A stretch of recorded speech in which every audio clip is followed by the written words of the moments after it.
Ça fait des semaines que je dérive sur ce radeau sans boire ni manger. Oh non, encore une grosse vague. Bon, je sais, c'était pas très crédible.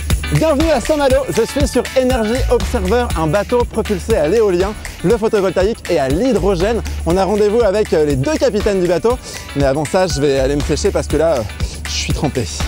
C'est fun ici, il y a un trampoline. Ouais. Salut Jérôme. Salut. Bon, dis-moi, ton bateau il est super innovant, mais il n'y a pas de mât, il n'y a pas de voile, c'est normal? Tout à fait, parce que c'est le premier navire qui fonctionne aux énergies renouvelables et à l'hydrogène, c'est-à-dire sans émettre de gaz à effet de serre ni de particules fines. On essaye de maximiser le potentiel de production d'énergie renouvelable. Pour cela, il y a 2 éoliennes à axe vertical et il y a 140 mètres carrés de panneaux solaires.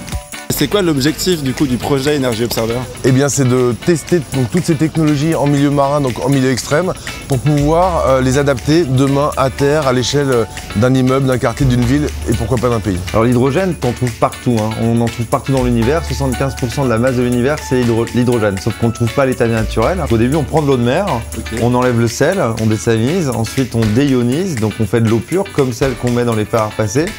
Et ensuite, on l'électrolyse. L'électrolyse, en fait, c'est la séparation de l'oxygène et de l'hydrogène, de la molécule H2O. Moi j'ai toujours été nul en physique-chimie, faut suivre. Hein.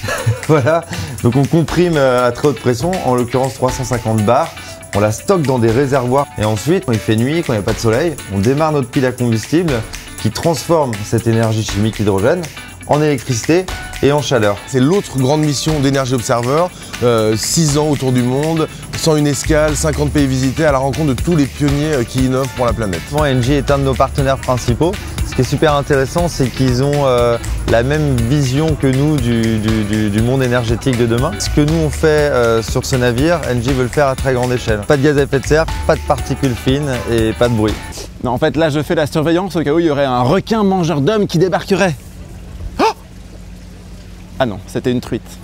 Je ne vois pas d'autre issue au problème d'environnement qu'on trouve aujourd'hui que l'hydrogène. C'est vraiment l'élément le plus présent dans l'univers. La seule solution pour moi, c'est de puiser notre énergie dans la nature pour pouvoir continuer à vivre sans l'abîmer, en harmonie, on va dire, avec notre environnement. J'ai trouvé où m'abriter au cas où il y aurait une grosse tempête.